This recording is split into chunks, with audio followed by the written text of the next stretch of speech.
Graças e paz, amados irmãos, aqui quem vos fala é o pastor Rodrigo. Eu sou missionário na cidade de Canoinhas, no estado de Santa Catarina. Estou aqui mais uma vez para expor ao seu coração a palavra de Deus. E nesse dia eu quero fazer uma exposição bíblica que está em Mateus capítulo 11, do verso 16 ao 24. Abra lá sua Bíblia, pega a sua Bíblia por favor. E hoje eu quero falar sobre um assunto muito sério e que saiu da boca de Jesus: as consequências da rejeição. Domingo passado nós vimos que os enviados foram rejeitados, que foi João Batista e Jesus. E hoje eu falarei sobre as consequências da rejeição, que está em Mateus capítulo 11. Eu lerei novamente o verso 16 a 19 e prosseguirei a leitura bíblica do verso 20 ao 24. Então, acompanhe comigo aí na sua Bíblia. Mateus capítulo 11, a partir do verso 16, diz assim: Mas aqui compararei esta geração. É semelhante a crianças que sentadas nas praças gritam para os companheiros: Nós vos tocamos flauta e não dançastes, cantamos lamentações e não chorastes. Porque veio João, que não comia nem bebia, e dizem: tem demônio. E veio o Filho do Homem, comendo e bebendo, e dizem: é um glutão e beberrão, amigo de publicanos e pecadores. Mas a sabedoria é justificada por suas obras. Então, ele começou a denunciar as cidades onde se realizara a maior parte dos seus milagres, por não terem se arrependido, dizendo: ai de ti, Corazim, ai de ti, Betsaida, porque se em Tiro e em Sidom se realizasse os milagres que em vós se realizaram, há muito tempo elas teriam se arrependido com roupas de saco e cinza. Por isso eu vos digo que no dia do juízo haverá menos rigor para Tiro e Sidom do que para vós. E tu, Cafarnaum, serás elevada até o céu, até o inferno descerás. Se em Sodoma se realizasse os milagres que em ti se realizaram, ela teria permanecido até hoje. Contudo, eu te digo que no dia do juízo haverá menos rigor para a terra de Sodoma do que para ti. Amém. Essa é a leitura da palavra de Deus. Precisamos entender um pouco do contexto de Mateus capítulo 11, que nós estamos meditando. Em Mateus capítulo 11, verso de 1 a 6, vimos que o profeta João Batista teve um momento de dúvida sobre a missão de Jesus. Você se lembra? Quando ele estava preso, Jesus gentilmente responde sua indagação, afirmando o seu messianato. E Jesus fez isso gentilmente. Em Mateus capítulo 11, verso de 7 a 15, nós vimos o nosso Senhor Jesus aproveitando a dúvida de João, que em vez de criticá-lo, enaltece-o diante do povo, expondo as suas credenciais. Em Mateus capítulo 11, verso 16 e 19, nós vimos o nosso Senhor Jesus comparando aquela geração que rejeitou a João Batista e a ele próprio como crianças, revelando assim a sua imaturidade, insatisfação e incompreensão. O grande problema, meus amados, é que toda rejeição haverá consequências. Veremos agora, neste texto sagrado, as consequências daqueles que rejeitam a mensagem de Jesus. Destacamos a seguir duas verdades que eu quero expor ao seu coração. E você, meu amigo, que está assistindo esse vídeo, guarde essas duas verdades no seu coração que eu vou apresentar nesse momento. A primeira verdade: aqueles que rejeitam a oferta da salvação buscam sempre motivos para se desculparem. Essa verdade está revelado novamente do verso 16 ao 19 aí na sua Bíblia. O grande problema é que Deus enviou João Batista pregando arrependimento a fim de preparar o caminho para a chegada de Cristo. E os judeus disseram: ele tem demônio. Que coisa! O maior homem entre os nascidos de mulher é chamado de endemoniado pelos incrédulos. Suas mentes estavam cegas pelo preconceito. E essa era a desculpa daquele povo.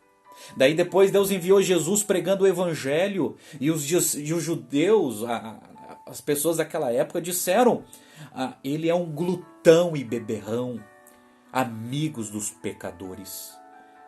Ao último profeta e ao próprio Filho de Deus, os homens rechaçaram. Essas eram as desculpas que eles tinham.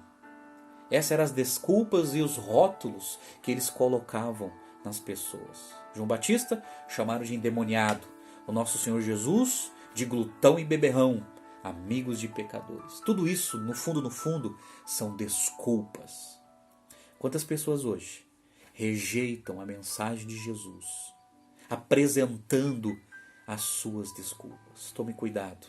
A sua rejeição revela a sua desculpa que há no seu coração.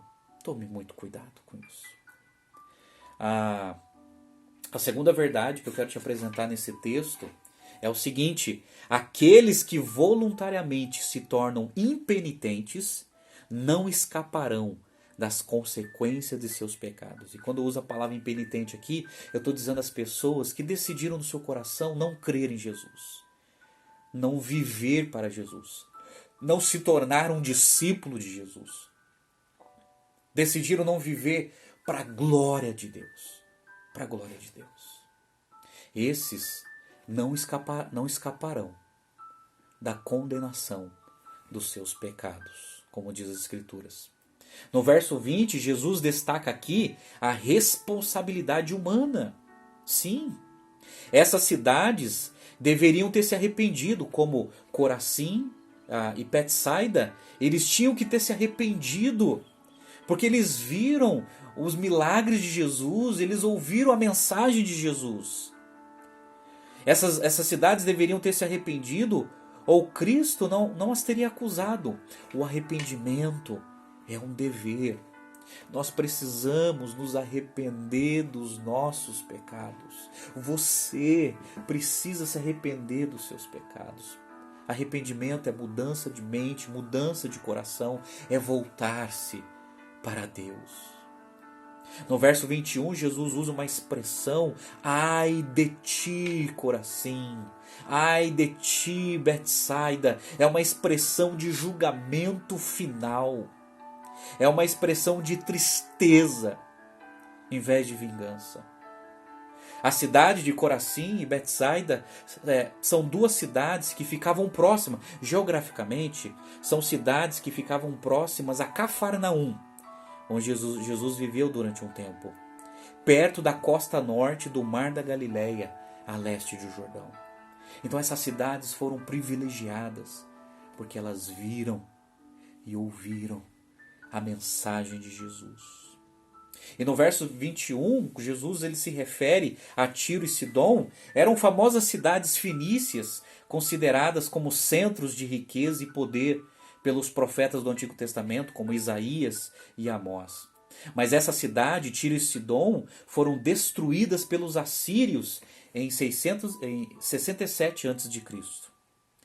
E Jesus fala que se Tiro e Sidom houvesse ouvido e visto o que Jesus fez, eles teriam se arrependido.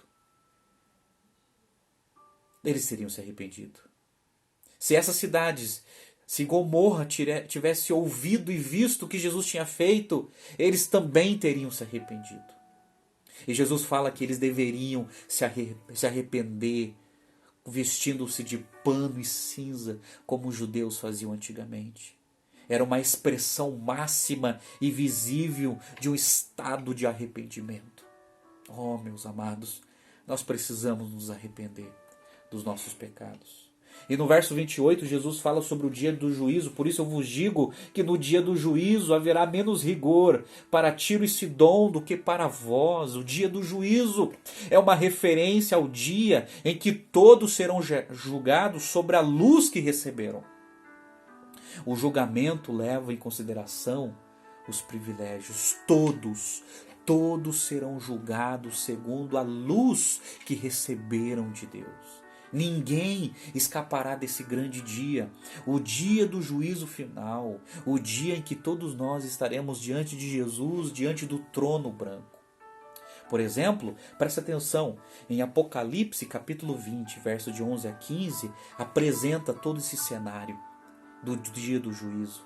E diz assim, presta atenção: vi também um grande trono branco e o que estava sentado sobre ele. A terra e o céu fugiram da sua presença e não foi achado lugar para eles. Vi os mortos, grandes e pequenos, em pé diante do trono, e abriram-se alguns livros. Então abriu-se outro livro, o livro da vida, e os mortos foram julgados pelas coisas que estavam escritas nos livros, segundo as suas obras. O mar entregou os mortos que nele havia, e a morte e o inferno entregaram também os mortos que neles havia, e eles foram julgados, cada um segundo as suas obras. A morte e o inferno foram jogados no lago de fogo. Esta é a segunda morte, o lago de fogo. E todo aquele que não se achou inscrito no livro da vida foi jogado no lago de fogo. Oh, meu amigo, haverá condenação, principalmente para aqueles que rejeitaram a Jesus, independente da luz que receberam de Deus. E no verso 23, Jesus denuncia o orgulho e a incredulidade de Cafarnaum. E ele usa a seguinte expressão: tu, Cafarnaum, serás elevado até ao céu? E Jesus responde: até o inferno descerás. Se em Sodoma se realizasse os milagres que em ti se realizaram, ela teria permanecido até hoje. Cafarnaum era uma cidade orgulhosa, incrédula. E Jesus falou: vocês pensam que vão se elevar até o céu?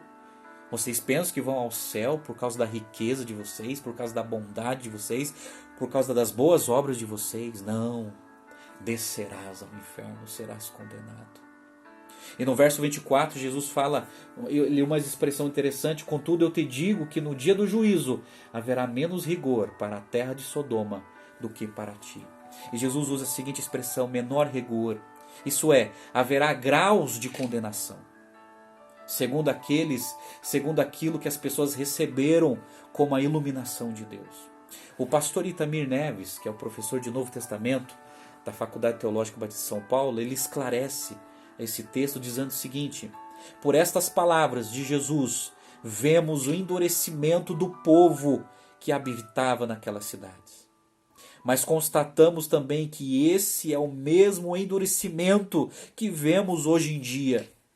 Jesus nos mostra que no futuro julgamento haverá graus de condenação, assim como graus de galardão. Ora, aqui está a justiça divina, que mostra que quem tiver maior luz, maior responsabilidade terá e será mais exigido. Todos serão condenados. Haverá menor rigor para alguns, mas não significam que serão poupados. Serão todos julgados. Eu quero fazer algumas aplicações desse texto para a nossa vida. Algumas aplicações extremamente necessárias. Eu gostaria muito que você que está me assistindo, pensasse nisso. Precisamos nos examinar nesse momento.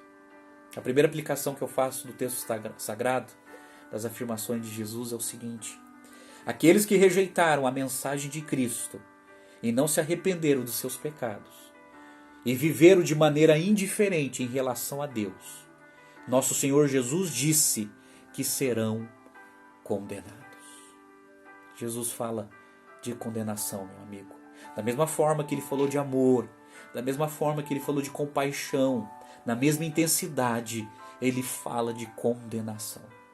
Basta você ler isto nos evangelhos.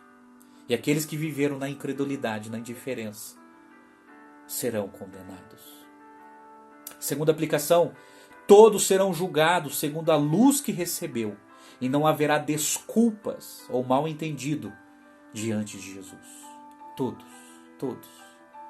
Todos vão comparecer diante do trono de Cristo e serão julgados segundo aquilo que receberam de Deus. E não haverá desculpas, não haverá mal entendido. Terceira aplicação que eu faço ao nosso coração: arrependa-se dos seus pecados e confie plenamente em Jesus, sem preconceitos, sem autossuficiência, sem justiça própria e sem orgulho, como teve aquelas cidades que foram reprovadas por Jesus. Arrependa-se. Arrependa-se dos seus pecados e confie em Jesus. Arrepender-se dos nossos pecados significa mudar de mente, de coração, significa querer mudar de vida. Arrepender-se dos nossos pecados significa reconhecermos o quanto nós estamos perdidos, porque as Escrituras nos testificam que não são as nossas boas obras que nos levam para o céu, não é a nossa honestidade, não é a nossa ética, não é a nossa religiosidade que nos leva para o céu. É por isso que nós precisamos nos arrepender e confiar em Jesus, e não confiar na nossa autossuficiência, na nossa justiça própria e no nosso orgulho. Não, as nossas obras, diz as Escrituras, não passam de trapo de imundícia. As nossas obras de justiça não são suficientes para nos habilitar para entrarmos no céu. Precisamos confiar em Jesus, confiar naquilo que Ele fez na cruz do Calvário para perdoar os nossos pecados. Precisamos nos esvaziar, nos desarmar das nossas prerrogativas e confiar na pessoa e na missão de Jesus.